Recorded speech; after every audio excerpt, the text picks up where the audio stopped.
Hey guys, I was just thinking about some crazy cases of mistaken identity that I've come across.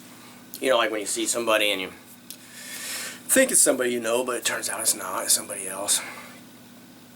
A couple of really good ones happen where I work.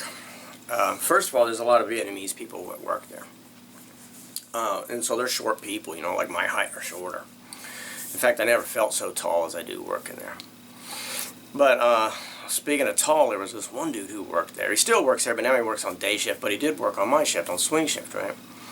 Big, huge guy, like 6.5 feet easy, and like a 14 or a 15 size shoe, right?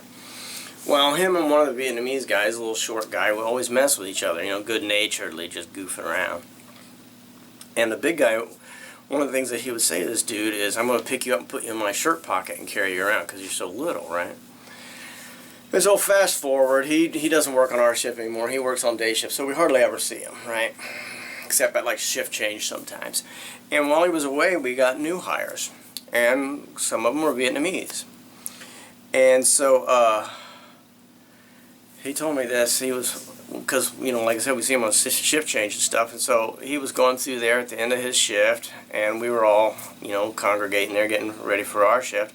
And he saw this dude. He thought it was the guy that he always messed with, right? But it wasn't. It was this new guy. And he come up behind him and he goes, "Get in my pocket."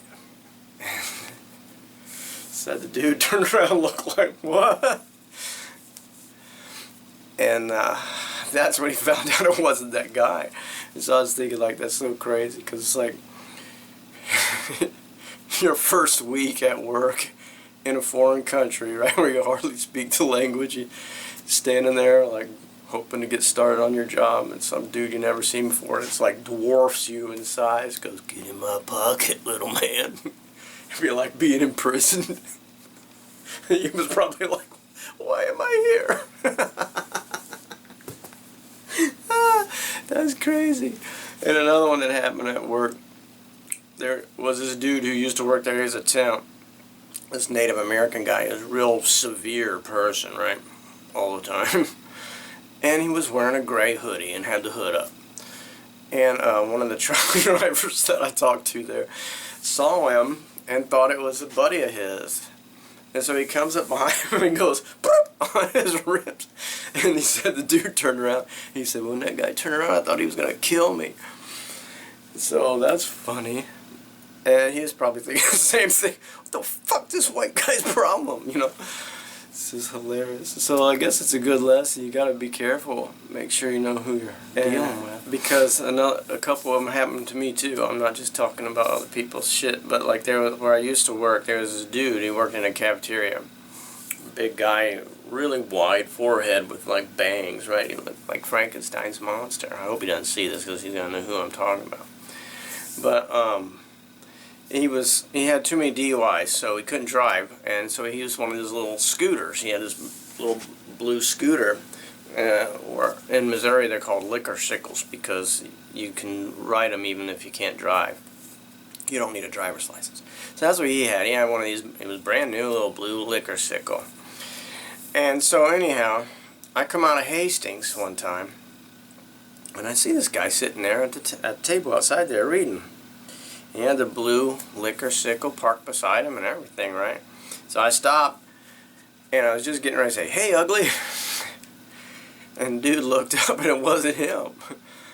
Gotta be related, but it wasn't him. And he's kind of looking like, "What's this guy's problem?" And I was like, walked away thinking like, man, I'm so glad I didn't say, "Hey, ugly." Because he was kind of ugly. He'd be like, "The fuck, your problem?" And he's also very big, so I could have probably gotten my ass kicked, but that one was funny.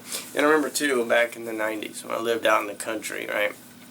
We didn't have a lot to do for fun out there, as you can imagine, so there was a lot of cruising back roads and drinking and stuff. And there was this spot where, you know, people would go to do stuff like that and go there and fuck and smoke pot and drink and stuff. It was like this turnaround. And so I'm there with some friends of mine, we're drinking, and I see this car over there. And I thought for sure it was my buddy because he would go out there and get high, park his car there and smoke, you know, and get high. So, of course, I was drunk, so I run over and jump on the back bumper and start jumping up and down on the car.